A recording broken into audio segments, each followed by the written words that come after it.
मुंशी प्रेमचंद जी को हिंदी साहित्य के इतिहास उपन्यास सम्राट के नाम से जाना जाता है। शरत चंद्र चट्टोपाध्याय ने उन्हें उपन्यास सम्राट का नाम दिया था। मुंशी प्रेमचंद जी का जन्म 31 जुलाई 1880 को वाराणसी उत्तर प्रदेश के निकट लम्ही नामक गांव के कारजस्त परिवार में हुआ था। इनका बचपन का नाम धनपत राय श्रीवास्तव। प्रेमचंद ने हिंदी कहानी और उपन्यास की एक ऐसी परंपरा का विकास किया जिसने पूरी सदी के साहित्य का मार्गदर्शन किया। एक पूरी पीढ़ी को गहराई तक प्रभावित कर प्रेमचंद ने साहित्य की परंपरा की नींव रखी है।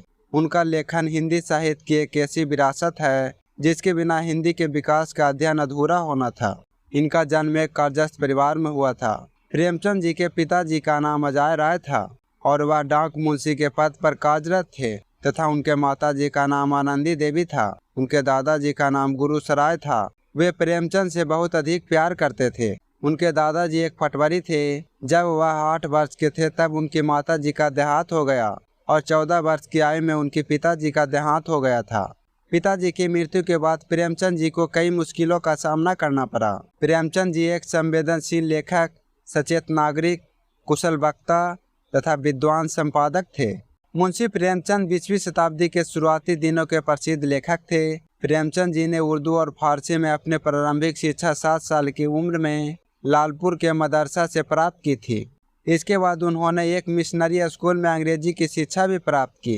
13 साल की उम्र में उन्होंने तिलिस्म में होशरूपा पढ़ लिया था। प्रेमचंद जी ने मुश्किलों और कठिनाइयों के बाद भी अपनी पढ़ाई नहीं छोड़ी और उन्होंने ट्यूशन लगाकर मैट्रिक की परीक्षा उत्तीर्ण की। इसके बाद स्कूल में दाता के पद पर रहते हुए उन्होंने स्नातन परीक्षा उत्तीर्ण की और गोरखपुर के स्कूल में ड्यूटी इंस्पेक्टर बन गए थे। मुंशी प्रेमचंद जी का विवाह 1906 में शिवरानी देवी के साथ हुआ। प्रेमचंद जी के 3 बच्चे हुए, श्रीपत राय, अमृत राय और कमला देवी श्रीवास्तव। प्रेमचंद जी ने गांधी जी के भाषण को सुनकर नौकरी छोड़ दी। उस समय असहयोग आंदोलन चल रहा था। मुंशी जी ने उसी समय अपनी नौकरी का त्याग कर दिया। नौकरी से त्याग पत्र देने के बाद कुछ दिन तक उन्होंने कानपुर के एक मारवाड़ी स्कूल में अध्यापक का कार्य किया। इसके बाद काशी विद्यापीठ में प्रधानाध्यापक के पद पर नियुक्त हुए। काशी विद्यापीठ में प्रधानाध्यापक पद पर नियुक्त होने के बाद अनेक पत्र पत्रिकाओं का प्रकाशन किया। इसके बाद मुंशी प्रेमचंद ने काशी में एक प्रेस खोला और कुछ समय के लिए उन्होंने 8,000 वार्षिक वेतन पर मुंबई की एक फिल्म कंपनी में नौकरी की।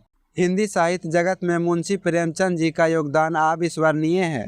उनमें साहित्य के प्रति लगाव बचपन से ही विद्वान थे। प्रेमचंद जी अपने प्रारंभिक लेखन काल में नवाब राय के नाम से उर्दू भाषा में उपन्यास और कहानियां लिखते थे। प्रेमचंद जी ने 1 दर्जन उपन्यास और 300 से अधिक कहानियां लिखी। उन्होंने उपन्यास एवं कहानी लेखन के अतिरिक्त माधुरी एवं मर्यादा जैसी पत्रिकाओं का भी संपादन किया। प्रेमचंद जी ने हंस एवं जागरण नामक पत्र का भी संपादन किया।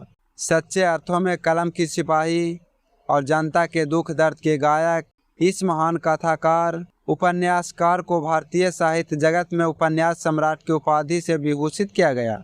मुंशी प्रेमचंद ने 1915 में कहानियां लिखना शुरू किया और 1918 में उपन्यास लिखना शुरू किया। मुंशी प्रेमचंद ने उपन्यास, निबंध, नाटक आदि कई विधाओं में रचना की है। उनकी कुछ प्रमुख रचनाएं हैं जैसे कि नाटक प्रेम की वेदी, करबला, संग्राम इनका प्रमुख नाटक है। उपन्यास कर्मभूमि, निर्मला, कायाकल्प, प्रतिज्ञा, वरदान, रंगभूमि, सेवा सदन, गबन और गोदान आदि इनके प्रमुख उपन्यास है। जीवन चरित्र तलवार और त्याग, कलम दुर्गादास, रामचर्चा आदि। कहानियाँ पंच परमेश्वर, गुली डंडा, 2 बैलों की कथा, पूस की रात, कफन, बूढ़ी काकी, मंत्र आदि। मुंशी प्रेमचंद ने अपने अंतिम दिन बनारस और लखनऊ में बिताए थे। इनकी मृत्यु 8 अक्टूबर 1936 को बनारस में जलोदर रोग के कारण हुई थी। मुंशी जी ने पूरे जीवन हिंदी की जो सेवा की वह अतुलनीय है।